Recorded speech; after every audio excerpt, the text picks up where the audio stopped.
Hi, I'm Shan Wu with a Undercolor of Law hot take on more resignations stemming from the Eric Adams dismissal.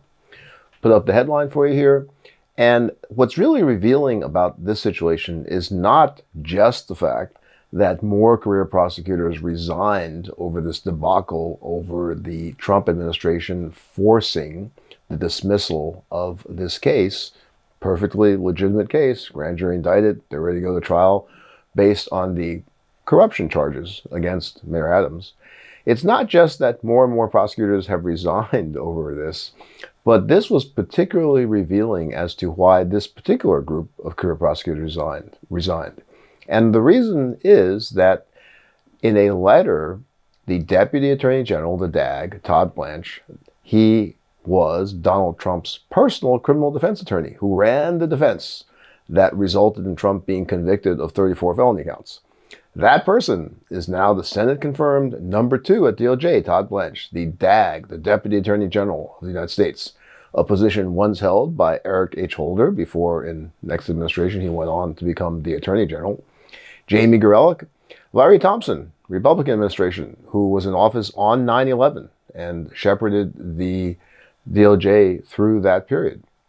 This man, Todd Blanche, told 3 career prosecutors they needed to admit some kind of wrongdoing in this now dismissed prosecution of bribery and corruption against New York City Mayor Eric Adams. Now, recall how the Trump DOJ tried to keep the yoke on Adams by dismissing without prejudice. That means they could bring it back any time. Recall the terribly embarrassing, humiliating interview he did on Fox, where he basically was at the beck and call of the Trump border czar administration man, Tom Homan, who was saying that he'd be back and would be, quote, up his butt if he didn't do what it is they want him to do on immigration. And that was leverage, right? They wanted Adams to go along with their immigration plans. And now we've since then seen the full extent of the lack of due process and the blatant type of authoritarian leverage that they use in carrying out those immigration policies. They wanted Adams to help with that. And they could make him help with that by keeping the threat of bringing that prosecution back. Now, a federal judge refused to go along with that, appointed a separate prosecutor to review the whole situation, and finally said, no, this cannot be dismissed without prejudice. It's being dismissed with prejudice. Even to get to that point, a bunch of prosecutors resigned rather than signing on to that. Todd Blanche eventually had that dismissal signed by Emil Bove, who was his number 2 guy, and Bove had to go to court himself to argue about that dismissal. All over this one case that they wanted to use to keep the leverage on Eric Adams. Now, I just want to remind you all that you may notice that I tend to promote a lot of independent journalism, non-legacy media. Now, it's not that there's no purpose for legacy media. Reporters are often great, but we need to promote these new voices, more independent voices who aren't beholden to anyone except all of us who listen and make up our democracy, not the billionaire corporate overlords of the media. That's why we want you to hit subscribe for LAF. Help make us the most watched legal analyst program channel, a channel devoted just to legal analysis and politics and how they intersect, just like Undercolor of Law. So let's make that happen together. Appreciate your support. Now, back to the letter. So this letter was actually first reported by Erica Orden. Let's put up that link to her post. And it's worth quoting from some of this letter. So I'll quote from it for you. These 3 prosecutors write, quote, "Now the department has decided that obedience supersedes all else, requiring us to abdicate our legal and ethical obligations in favor of directions from Washington. That is wrong. Serving in the Southern District of New York has been an honor. There is no greater privilege than to work for an institution whose mandate is to do the right thing the right way for the right reasons. We will not abandon this principle to keep our jobs. We resign. Sincerely, Celia V. Cohen, Andrew Rosbach, Derek Wickstrom, Assistant United States Attorneys."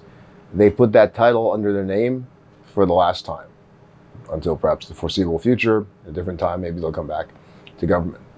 Now, I posted about this today, put that up for you, and I called it heroic on their part. And why is it heroic? It's heroic because as a career prosecutor, you are giving up your career. You're not a political appointee, some bigwig at a law firm who is going to go back to being a bigwig at the law firm after you do a stint as a political appointee. To become a political appointee, you've already got a lot of chits to call in. You've already got a big reputation. It's not that there are no career people who get appointed to these, but very often these are bigwigs who don't have as much to lose. You have a lot to lose as a career prosecutor. This has been your life. This is what you dedicated your expertise to. You didn't do private practice. This is what you did, and now you're resigning over principle. That's why it's heroic. And it's heroic, too, for what it illustrates to us, which is it really points out just how off course this DOJ is. Because here is the Deputy Attorney General of the United States asking for some kind of admission of guilt, like, just say you're wrong, children, then teacher will forgive you. He's not their teacher. These aren't school children. These are professional prosecutors who care and take conscientiously their oath to do justice. You don't ask people like that, oh, just say you're wrong, okay? Just say you're a little bit sorry about something. Because if they did something wrong, or you think they did something wrong, open an investigation. You can there's something called OPR, the Office of Professional Responsibility at Justice. They have one at the FBI too, which exists to go after allegations that maybe something was done wrong by the prosecutors, was done unethically. So have OPR do an investigation on what they did. Don't just say, oh, just say you did something wrong and it'll all go away. That's nonsense. That's not how you conduct the very serious business of judging people and deciding should they be prosecuted or not, go to jail, lose their reputations and livelihoods. You don't say, oh, just, we're going to dismiss them. We just want you to like sort of cover up the political reasons by saying, oh, we did something wrong. That's not how it's done. If they really did something wrong, open a criminal investigation on them. Who cares if they're your line prosecutors? They did something wrong or you're worried that they did, open an investigation. The fact that the Deputy Attorney General of the United States, Todd Blanche, asked them, oh, just admit to some kind of wrongdoing here. It's clear that all that's going on there is trying to garner support as Trump's PR machine, because that's what DOJ has become at the moment. So we'll keep on this story as well as other stories for you. Do hit that subscribe button. Follow me on Blue Sky, and we'll talk soon. In collaboration with the Midas Touch Network, we just launched the Legal AF YouTube channel. Help us build this pro-democracy channel where I'll be curating the top stories at the intersection of law and politics. Go to YouTube now and free subscribe at Legal AF MTN. That's at Legal AF MTN.